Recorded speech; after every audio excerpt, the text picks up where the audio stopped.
Vamos a mantener la dolarización y vamos a fortalecerla. ¿Cómo? Trayendo esos dólares que están afuera, que unos pocos banqueros han querido mantenerla en el exterior, solo para privilegiar sus intereses. A diferencia de la familia ecuatoriana, que podrá gastarla en el país, usted cada que tiene chance usa los dólares para sacarlos a su banco en Panamá y al resto de sus offshore. Aquí hay una publicación tuya en el Observatorio de la Dolarización, donde tratas la desdolarización buena y planteas la desdolarización en el Ecuador.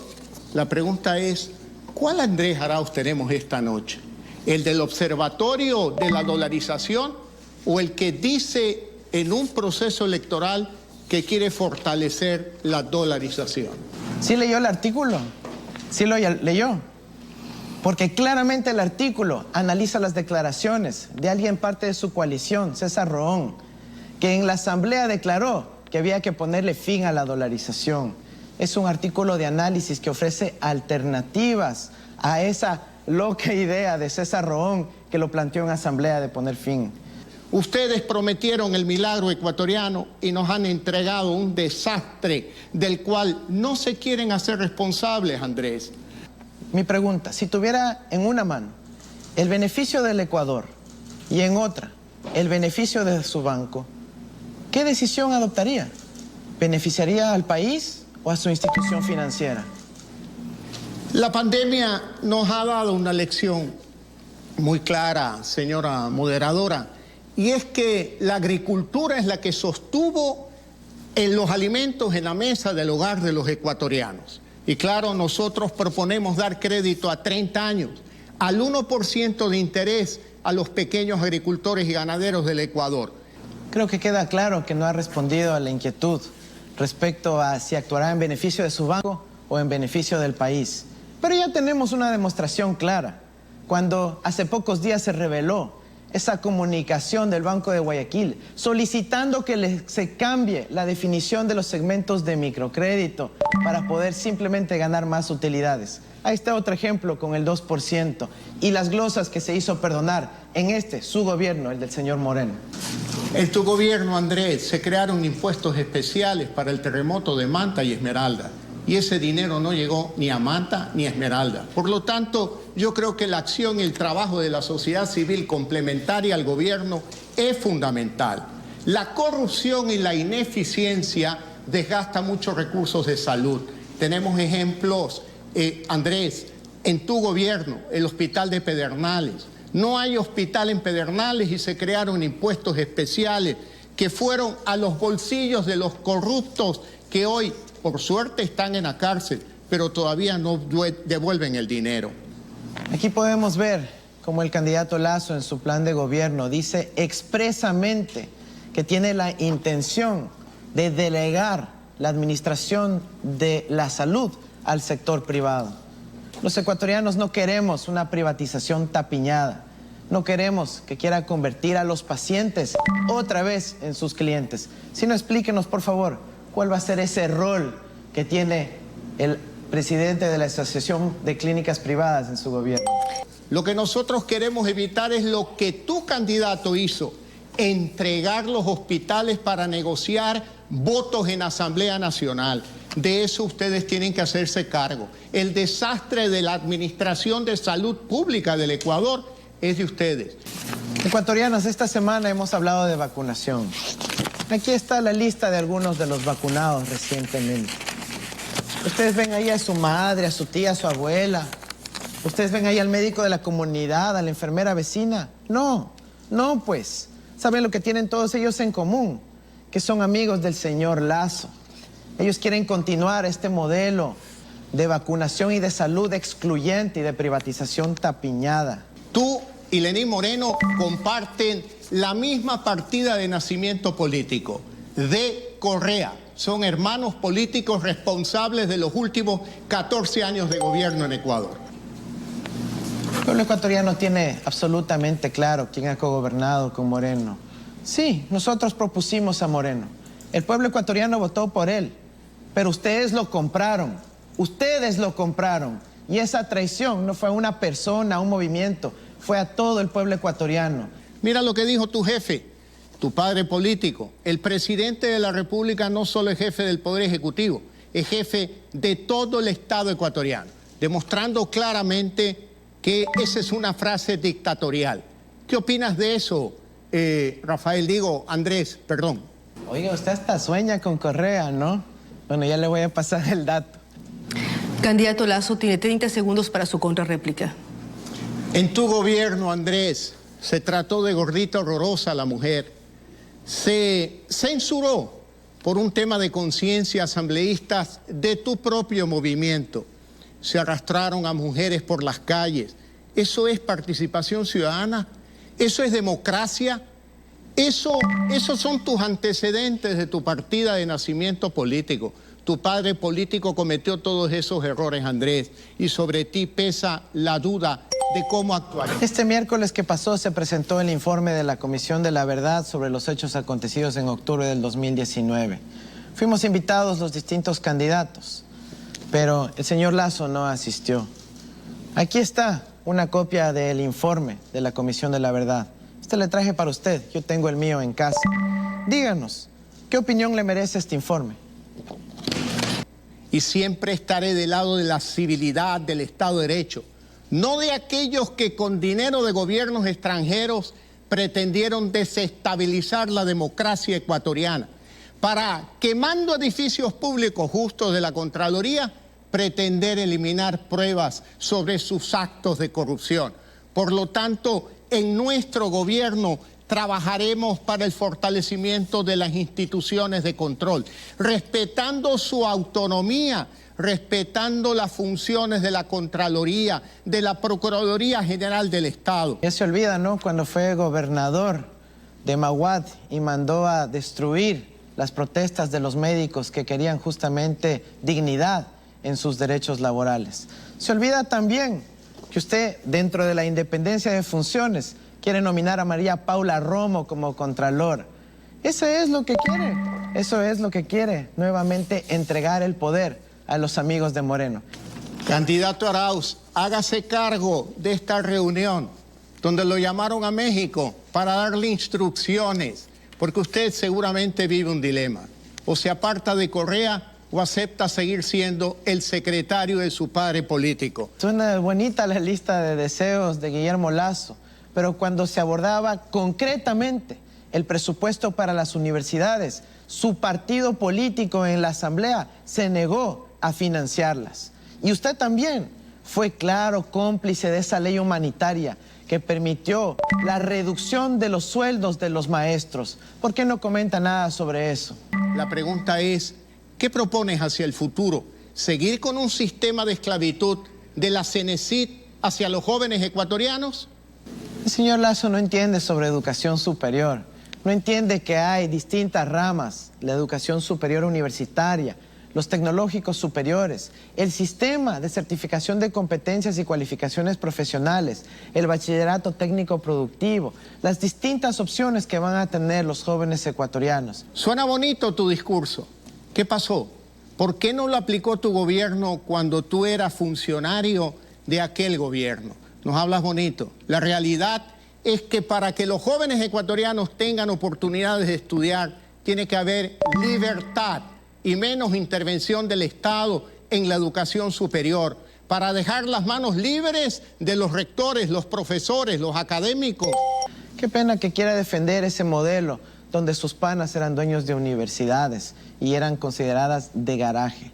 Aquí hay dos modelos, uno que busca generar trabajo en el Ecuador y uno que busca exportar capitales a Panamá y a Miami. Desde hace ya una década que no soy un administrador bancario.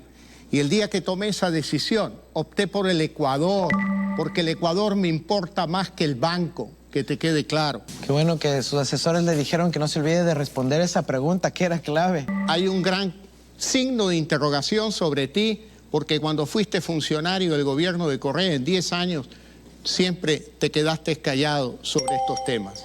Esa es la política que quiere impulsar el señor Lasso, una política del bobo aperturismo que destruya a nuestro país. Nosotros vamos a sostener la economía y el trabajo de los agricultores ecuatorianos. Eso ténganlo por seguro. Esa es nuestra garantía. No pretendas encerrarnos entre 17 millones de ecuatorianos, que vas a hacerle un grave daño a las futuras generaciones del Ecuador. Bueno, aquí parece que están hablando en el contexto de la Guerra Fría, cuando nosotros lo que necesitamos es avanzar hacia el futuro. No podemos avanzar al futuro con ideas caducas del siglo pasado. Yo le pregunto al señor Lasso, en términos de réplica, ¿qué opina sobre el protocolo de Nagoya? Te sonríes porque te gustaría que eso pase en el Ecuador. Pero aquí estamos nosotros para impedirte a ti y a tu padre político que regresen al poder en el Ecuador. Veo que no sabe lo que es el protocolo de Nagoya. Es uno de los instrumentos del siglo XXI para poder ir a una explotación racional de la biodiversidad ecuatoriana. Ese es el tipo de relaciones internacionales que necesita nuestro país. Explíquenos también, señor Lasso, ¿por qué ni siquiera su casa está a nombre suyo? La casa de San Borondón y la casa de la playa. Ni siquiera sus autos están a nombre de usted, sino a nombres de empresas fantasmas en paraísos fiscales. ¿Qué va a hacer sobre eso? Esas casas están a nombre de mi esposa María de Lourdes, a nombre de ella. Así que actualízate, Andrés. Te mandaron a decir eso, pero estás equivocado. Has vuelto a mentir, Andrés. ¿Por quién votaste tú en las elecciones presidenciales del 2017? Nosotros propusimos a Lenín Moreno. El Ecuador votó por Lenín Moreno. Pero ustedes lo compraron.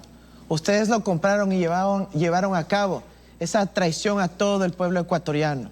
Jamás podré olvidar cómo en esa reunión de junio se reunió con ustedes, con los banqueros, y dijo que está empezando a odiar a los que votaron por él. Miren lo que hicieron en el 2020, en el año de la pandemia, cuando teníamos a nuestros hermanos aquí, guayaquileños, falleciendo, siendo enterrados en ataúdes de cartón. Estaban prepagando $2.000 millones a bancos de Suiza y de Estados Unidos. ¿Para qué? Para dejar tranquilos y satisfechos a los banqueros. Aquí está la lista de todos los funcionarios del gobierno de Correa que siguieron en el gobierno de Moreno. Más del 70%. No mientas, Andrés, ese es el gobierno de ustedes. Asuman la responsabilidad. Correa puso a Moreno, lo impuso de presidente y hoy te pone a ti. Por lo tanto, ustedes son una trilogía con un problema personal que ustedes sabrán por qué, pero que es de muy poco interés para el pueblo ecuatoriano. Gracias, candidato Lasso. Para la contrarréplica, candidato Arauz tiene 30 segundos. Uy, el Lasso ya perdió 2 veces y va a perder una nueva ocasión. Tal vez en este caso, por poquito, otra persona debió haber estado sentada ahí. Recordemos que este ha sido un personaje clave, crítico, en el gobierno de la traición de Moreno. Además, usted es bien salado. Con Maguad lo tumbaron, con Gutiérrez lo tumbaron y con Moreno, mire el fracaso que tiene nuestro país. Señor Lasso, las clínicas privadas en algún momento de la peor parte de la pandemia cerraron las puertas a los pacientes del sistema público, supuestamente por un par de facturas que les debían. Ahora, el líder de esas clínicas privadas forma parte de su equipo de gobierno. Usted busca la privatización tapiñada de la salud. ¿Qué rol va a cumplir el señor Borrero en su gobierno? ¿Es acaso su misión destruir la salud pública del país para poder convertir nuevamente en un negocio de usted y de su socio? Y por último, dígame si sabe usted si el señor Borrero se vacunó o no, si forma parte de esa lista del privilegio. Tú tienes que hacerte cargo de los últimos 14 años de gobierno. Votaste por Moreno, fuiste parte del fraude del 2 de abril del 2017. Y claro, ahora quieren regresar por más. Háganse cargo de sus responsabilidades. No hay ninguna mentira cuando decimos que ustedes compraron al traidor. Ahí están las declaraciones que dice que odia a los que votaron por él, en la reunión precisamente con los banqueros.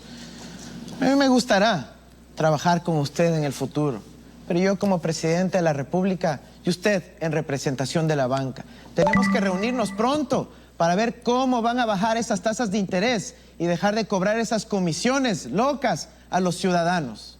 Tienes una obsesión con la banca. Este es un debate sobre los problemas del país. si tú quieres, invita a debatir al presidente de la Asociación de Bancos o al presidente del Banco de Guayaquil. Respóndele a mi esposa, Andrés. Respóndele a María Lourdes, que sufrió el intento de un linchamiento con palos, cuchillos y machetes al salir del Estadio Olímpico Atahualpa, conmigo, con mi hijo y mi equipo de trabajo. Respóndeles a ellas, Andrés, no a mí, a ellas. ¿Qué les dices? Mira, lamentablemente ciertos episodios que pueden haberle causado daño a su familia son muy lamentables. Pero aquí estamos hablando de que en octubre del 2019 hubo una violación sistemática de los derechos humanos. El defensor del pueblo ha dicho que incluso va a acusar al jefe de Estado y a su aliada María Paula Romo por delitos de lesa humanidad. Estamos hablando de asesinatos extrajudiciales. Estamos hablando de abuso a las personas que protestaban.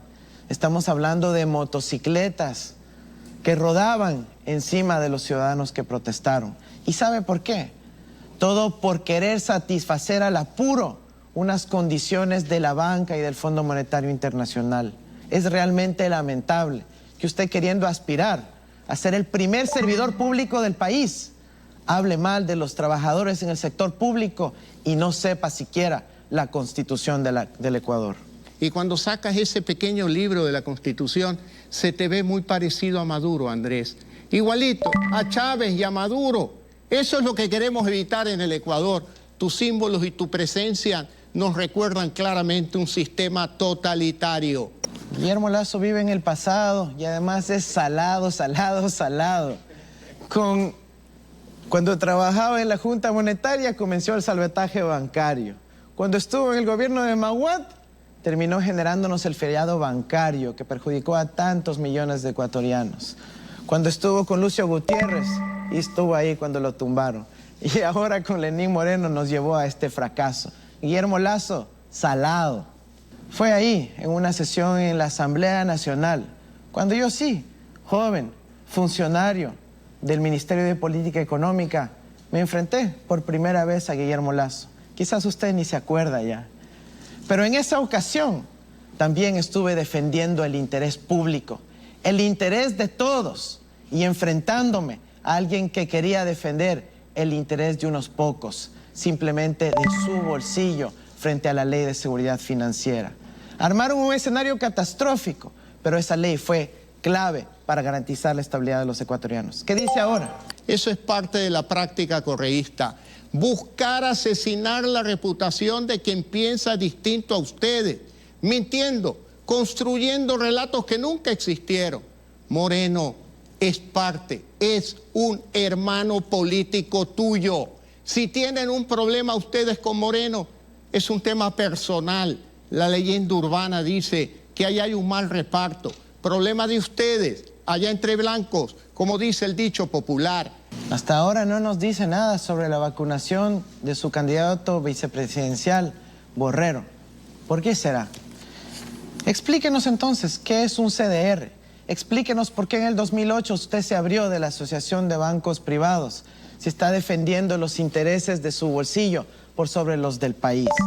Explíquenos por qué tiene su dinero en paraísos fiscales, en las Islas Caimán, en Panamá. ¿Por qué tiene toda esa plata fuera del país, debilitando la dolarización? Absolutamente falsas, irreales. Aquí tienes el informe. Léelo. Tómate tiempo para ver lo que hizo tu gobierno. Los responsables del feriado bancario fueron funcionarios de Correa, amigos tuyos que estuvieron, colegas en el gabinete, Andrés. ¿Qué me indigna? La mentira. Cuando se pretende trastocar la realidad, decir cosas distintas de la realidad. Con un año de la pandemia, hayamos tenido que vivir esa falta de dignidad. Cuando se privilegió los intereses de unos pocos por sobre los de las grandes mayorías. Nosotros necesitamos eso, recuperar la dignidad, a partir de una buena seguridad, a partir de un sistema de salud para todos, no para unos pocos o con privatización tapiñada. El antivalor, la falta de ética, eso de querer hacer negocio de todo lo que topan, eso no me gusta. Nosotros proponemos una democracia, vivir en libertad, Un Ecuador de oportunidades para todos, un Ecuador del encuentro, un Ecuador de prosperidad. Dejar atrás este pasado de fracaso económico y violación de las libertades. Que queremos ya renovar la política, dejar atrás estas figuras caducas del pasado, que han estado en la política 40 años. Nosotros queremos plantear alternativas innovadoras, con ideas frescas, con juventud, con creatividad.